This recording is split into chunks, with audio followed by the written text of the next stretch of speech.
శ్రీ గురుభ్యో నమః. సద్గురు శ్రీ శ్రీ శ్రీ చంద్రశేఖరేంద్ర సరస్వతి మహాస్వామి శ్రీపాదుకాం పూజయామి నమః. గురుకృపా హి కేవలం. ప్రతి జీవి జన్మకు ఒక కారణం ఉంటుంది. మనిషి తనకు ఆపాదింపబడిన రుణవిముక్తి కోసం ఈ జన్మ తీసుకుంటాడు అని మనకి శాస్త్రం చెప్తున్నది. ఆ జన్మను తన గురు మార్గదర్శనంలో సన్మార్గంలో ఉత్తమ ఆచరణతో చేయడం వల్ల మనిషి పునీతుడవుతాడు. ఈ జన్మకి రహస్యము జన్మరాహిత్యము. ఈ నడుమలో మనకి నియమాన్ని అందించి గురు అనుగ్రహాన్ని పొందేటువంటి ఆ శిష్యుడు గురు ఆదేశాన్ని పాటిస్తూ జీవితాంతం తన బాధ్యతను నిర్వర్తించుకోవడం మన బాధ్యతగా ధర్మంగా భావించి ముందుకు అడుగులు వేయాలి. ఇదే మాట మనం కిష్కింధకాండలో చూస్తే వాలి తుదిశ్వాస విడిచిపెడుతూ సుగ్రీవుడితో అంటాడు, రాఘవస్య చతే కార్యం కర్తవ్యం అవిశంకయా స్యాధర్మో హ్యకరణే త్వాం చ హింస్యా ద్విమానిత అంటాడు. సుగ్రీవా, శ్రీరాముని కార్యము ఆదేశము నిస్సంశయముగా పాటించాలి. అందులో ఏ విధమైనటువంటి క్లేశము కూడదు, ఆలస్యము కూడా కూడదు. అది అధర్మం అవుతుంది. అలా అధర్మం చేసినప్పుడు మనకి శిక్ష తప్పదు అంటాడు ఆయన. త్రేతాయుగంలో దీనిని స్వామి భక్తి అంటే, కలియుగంలోకి వచ్చేసరికి ఇది గురుభక్తిగా రూపాంతరం చెందింది. అందుకనే మనకి శాస్త్రము నగురోరధికం, గురువును మించిన దైవము లేదు అని అంటారు.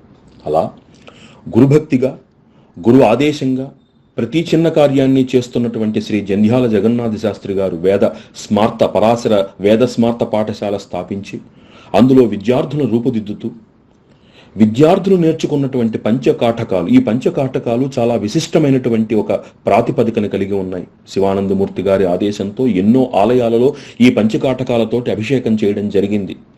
అలాంటి ఆ విద్యార్థులు నేర్చుకున్నటువంటి లౌకికమైనటువంటి ఆదాయం కోసం నేర్చుకున్న మొట్టమొదటి ఆ భక్తి ఆ నివేదనని పరమేశ్వరుడి ముందు పెట్టాలనే సత్సంకల్పంతో వేద విద్యార్థుల్ని వేద పండితుల్ని కూడా చక్కగా తీసుకుని వెళ్ళి పర్లి వైద్యనాథ క్షేత్రంలో జ్యోతిర్లింగంగా వెలుగొందుతున్నటువంటి క్షేత్రంలో స్వామివారికి ఈ పంచకాఠకాలతోటి చక్కటి అభిషేకము, పంచకాఠకాలతోటి పారాయణము, అది పిమ్మట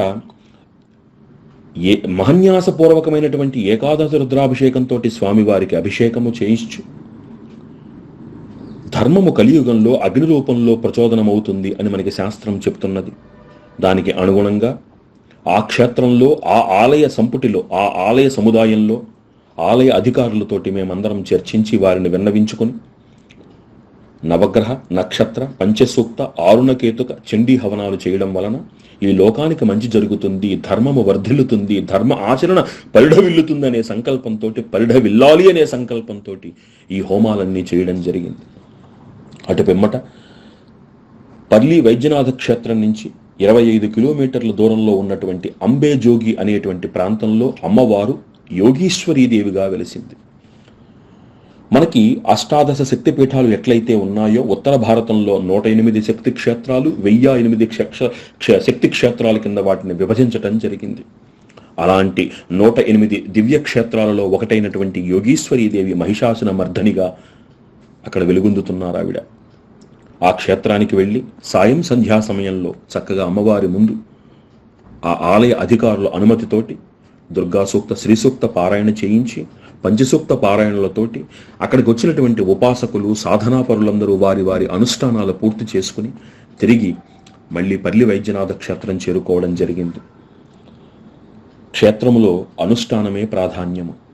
క్షేత్రములో సత్కార్యము శతాధికమైనటువంటి సత్ఫలితాన్ని ఇస్తుంది అని మనకి శాస్త్రం చెప్తున్నది. దీనిని అనుసరించి ఇలాంటి మరిన్ని సత్కార్యాలు లోకక్షేమం కోసం, లోక కళ్యాణం కోసం, ధర్మ రక్షణ కోసం చేసేటువంటి అనుగ్రహాన్ని, శక్తిని మా అందరికీ ప్రసాదించాలని ఆ పరమాచార్య స్వామి వారి దివ్య పాదపద్మములను పట్టి ప్రార్థిస్తూ కామాక్షి అనుగ్రహాన్ని, జగద్గురువుల దీవెనను మాకు అందించమని మనస్ఫూర్తిగా ప్రార్థిస్తూ సర్వం శ్రీ లలితా మహాత్రిపుర సుందరీదేవి దివ్య పాదార విందార్పణమస్తు. శ్రీరామరక్ష. సాంస్కృతిక ఛానల్ HD టీవీ సబ్స్క్రైబ్ చేయండి, లైక్ చేయండి, కామెంట్ చేయండి. మీ HD టీవీ.